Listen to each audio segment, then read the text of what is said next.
Hi everyone, welcome to week 3.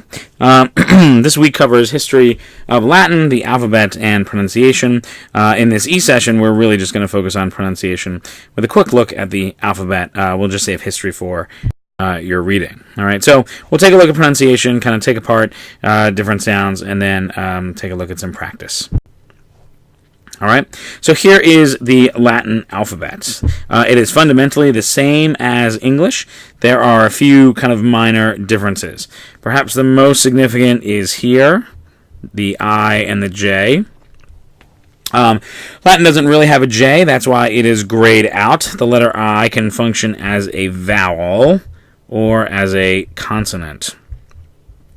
Generally, when I is used as a consonant, it is the first letter of a word, and it is followed by a vowel.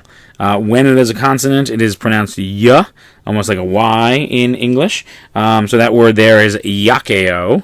All right. Again, the I is the first letter of the word. It is followed by a vowel. That is generally an indicator that it is a consonant. Okay.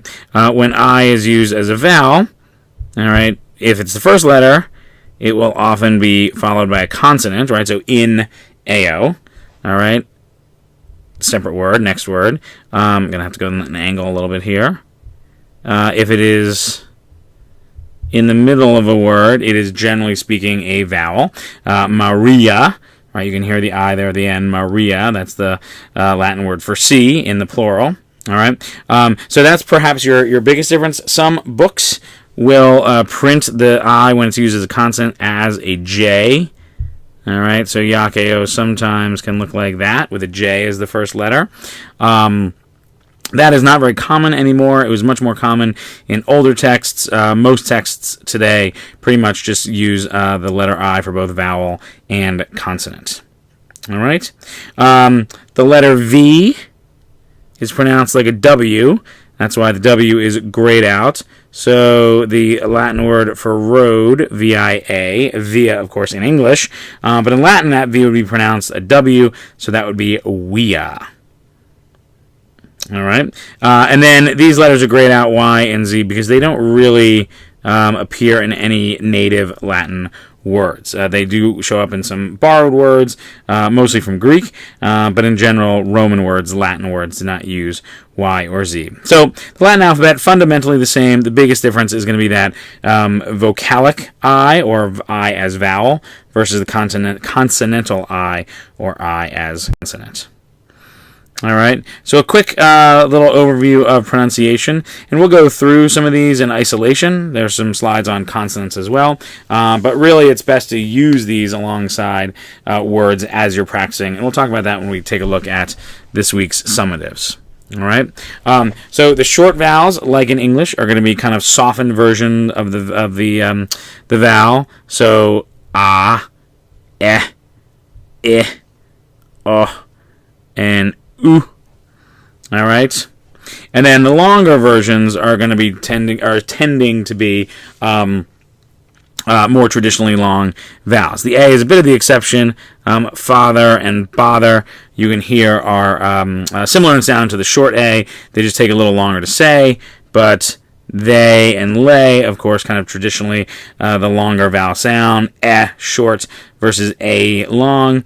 All right, same here, right? So short versus E long. Note that the E sound in English, right, the letter E sound in English is really that long I, right, and the long E in Latin is really that AY sound in English. So they, lay, that A sound is the long E versus E is that long I.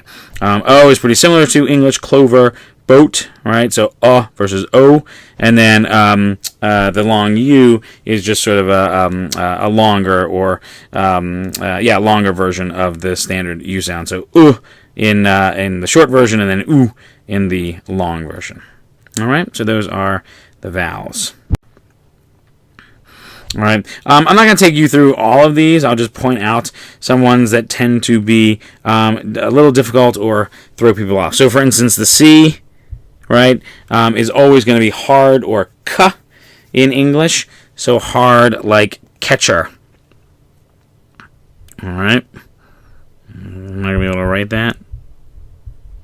All right, so hard like catcher. That's a C there. You know what? I'm going to make that a little better. Sorry about that. All right, there we go. All right, so C like catcher. All right, so hard C, always in Latin. All right, same thing with G. All right, so G is always going to be hard, like in the word great. All right, again, don't like the way that looks, so let's do that one more time. In English, of course, it can be like a J sound, just like C can be like a ch sound, something like that. But in Latin, those are always going to be hard. All right. We talked about the I and the J, so I'm not going to revisit that. But that is sort of laid out there. All right.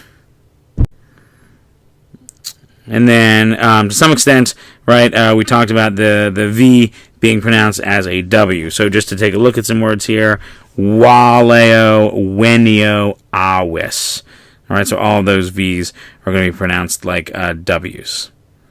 All right, Q works the same as it does in English in that it will have to have a U along with it. The U is in parentheses because it is not, strictly speaking, a vowel on its own. It is essentially part of the Q. All right, so that's why it is in parentheses. All right, the consonantal blends here, the CH, just like the C, is always going to be hard. So if you look at the word here, Carta, all right, C-H-A-R-T-A, all right. The rest are going to be pretty straightforward. So on the one hand, yes, the PH is technically what they call that aspirated P. So it's not, strictly speaking, philosophia as much as it is philosophia, and you can hear the breathing out as the P is said. But we're not going to worry too much about that. If you want to say PH, that is fine. All right. The final thing I want to mention is here, diphthongs. Oops, sorry about that. Diphthongs are essentially two vowels that are pronounced as one sound. All right. So to make a syllable, you need to have a vowel.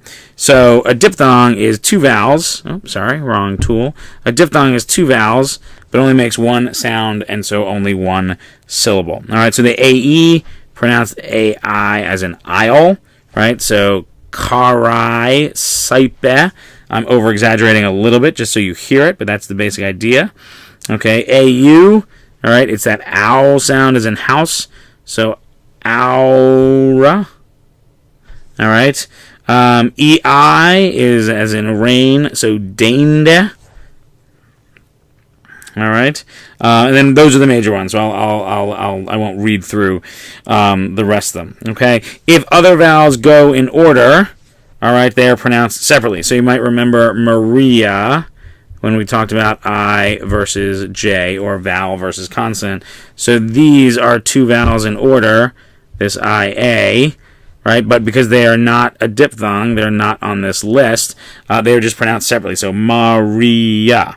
And as I said, each syllable needs a vowel, and so you've got three vowels, the A, the I, and the second A, and so that is going to be a three-syllable word.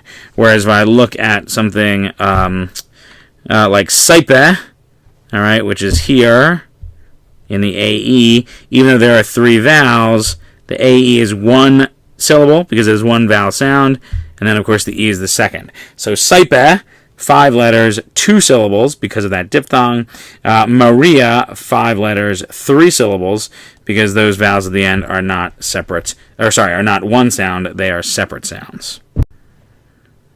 All right, so here's your Chapter 1 vocabulary list. This is a great way to practice pronouncing things. I'll do a few for you, and then you can do some on your own. All right, so just starting at the top here, the word for farmer, so agricola, agricola. And then the plural, or the genitive singular, I should say, agricolae. All right, and there's that AE diphthong that we just talked about. All right, so a little more naturally, agricola, agricolae. All right, let's skip down to the word for money. It's got those 2 vowels at the end.